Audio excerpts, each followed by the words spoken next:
हा आरोग्यावरचा प्रस्ताव आहे 293चा. नाही, कोणाच्या परवानगीनं क्लब केले नाही, आम्हाला विचारून केलेलं नाही. असं नाही आहे सावरकर साहेब. एक तर शेवटच्या आठवड्यापर्यंत प्रस्ताव ओढत आणले. लक्षवेधींनी हा अधिवेशन गाजलाय. 10-10, 12-12 लक्षवेधी आणलेत. आम्ही पॉईंट ऑफ प्रोसिजरवर जर उभं झालं तर तुम्हाला नाही. बसा तुम्ही 2 मिनिट. अरे आमच्या प्रस्तावावर तुम्ही सगळे विरोधकाचा प्रस्ताव, सत्ताधाऱ्यांचा प्रस्ताव असं क्लब करून एकत्र चर्चा. तर मग आजपासून असं करा, आज उद्या परवा कुठलीही दुसरी कामं शासकीय घ्यायचे नाहीत, लक्षवेधी घ्यायचे नाहीत, प्रश्नोत्तरे घ्यायचे नाहीत. जेवढे अधिवेशनात जेवढे आता प्रस्ताव पेंडिंग आहे, उद्या अंतिम आठवडा प्रस्ताव येणार, तर अंतिम आठवड्या प्रस्तावाला वेळ मिळणार. कधी वेळ देणार? त्यामुळं मला सांगायचं आहे की तुम्ही माहिती घ्या की या प्रस्तावावर स्वतंत्र चर्चा व्हावी. मला विचारला नाही, मला माझी चर्चा पण झाली नाही की आमच्या कोणाशी चर्चा झाली नाही की आपण हा एकत्र क्लब करून घ्या म्हणून. आम्ही आपल्या आरोग्य विभागावर बोलायला आलो. मग मंत्री तर पाहिजे ना आरोग्य विभागाचे. असं नाही होत ना. तुम्ही असं रेटून नेऊ नका. शेवटचे 2-3 दिवस आहेत. अरे आता मंत्र्यांनी तरी उपस्थित, राज्यमंत्री आहेत, राज्यमंत्र्यांनी तरी उपस्थित राहायला पाहिजेत. आपण राज्यमंत्री त्यासाठीच तयार करतो.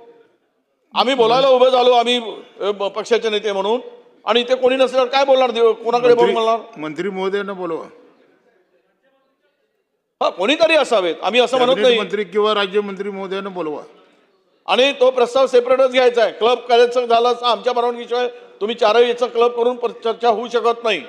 अध्यक्ष महोदयाने आम्हाला बोलून चर्चा करायला पाहिजे. ती पद्धत आहे, परंपरा आहे. उठलं की काही करून टाकायचं आणि काही ठरवायचं. असं होत असेल तर सभागृहात तर तुम्ही चालवा. आम्ही सगळे सांगा. चारही प्रस्ताव एकत्रित घेतलेले मगा तालिका अध्यक्ष केळकर साहेबांनी त्याची घोषणा सभागृहात केलेली आहे आणि त्याच्यावरती चर्चा घडते. एकदा निर्णय घेतल्यानंतर तो निर्णय मला बदलता येणार नाही. माननीय मंत्री महोदयांना मी बोलवतो. प्रथा परंपरेनुसार तालुका अध्यक्षांनी एकतर असा क्लब करायचा, त्यांना ठीक आहे तिकडे तालुका अध्यक्ष म्हणून बसतात, पण असा निर्णय कधीच झालेला नाही. 4-4 प्रस्ताव एकत्र यायचा कधी झालेला निर्णय? आपल्याच मनाने जर कारभार होत असेल तर तुम्हीच चालवा, आम्ही बाहेर बसतो. अरे काय वाटोळा केलाय सगळ्या अधिवेशनाचा, गोंधळ केलाय सगळा. लक्षवेधी 7 वाजतापर्यंत चालू होता, मग प्रस्तावाला वेळ नाही. अरे आमचा तो अधिकार आहे ना, विरोधी पक्षाचा प्रस्ताव म्हणजे तोही घेऊन टाकला. मग सत्ताधारी पक्षाला चर्चा करू द्या सगळ्या 4ही प्रस्तावावर. कोण काय कुठल्या नियमात बसते सांगा? कुठला नियम आहे मला नियम करून सांगा. द्या रुलिंग सांगा तुम्ही तिकडे बसलेले अधिकारी.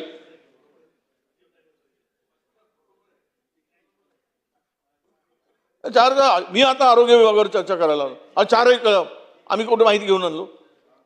अचानक आणतात तसं, बाम टाकतात तसं. थोडंसं तरी बरं पहिल्यांदा चर्चा व्हायला पाहिजेत अधीक्षकांच्याकडे की आम्ही 4ही प्रस्ताव एकत्र घेतो आहोत. आम्ही तसं पद्धतीनं विचार करून आलो असतो. काही न येता इथेच ठरते, इथेच ठरवून जाता आणि सुरुवात करायला सांगताय, हे योग्य नाही. या अशा पद्धतीनं कामकाज आम्ही पाहिलं नाही इतक्या वर्षामध्ये. काय सत्तार साहब, तुमको और हमको उतने ही साल हो गए जितने हो गए. अभी 28वां साल चल रहा है.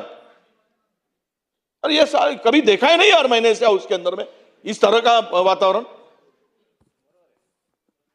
तुम्ही बोला ना, मंत्र्यांना तरी बोला आणि ते प्रस्तावावर वेगळी चर्चा करा. असं नको. अध्यक्षांच्याकडे बैठक लावा आणि एकदा होऊन जाऊ द्या. आमच्या सगळ्या नेत्यांना बोलवा, आम्ही सगळं ठरवा. तुमचे प्रमुख बोलवा, संसदीय कामकाज मंत्र्यांनी किमान औचित्य तरी आपल्या संसदीय मंत्र्यांनी तरी सांगायला पाहिजे, विचारायला पाहिजे. हा अधिकार दोघांनी मिळून समन्वयाने निर्णय घ्यायचा असतो सावरकर साहेब. असं नसतं ना की आपणच घेतला निर्णय, आपणच करा, असं करून टाका, तसं करून टाका. असं कधीच पाहिलं नाही हो. नाही राणाजी, असं कधीच नाही. खरं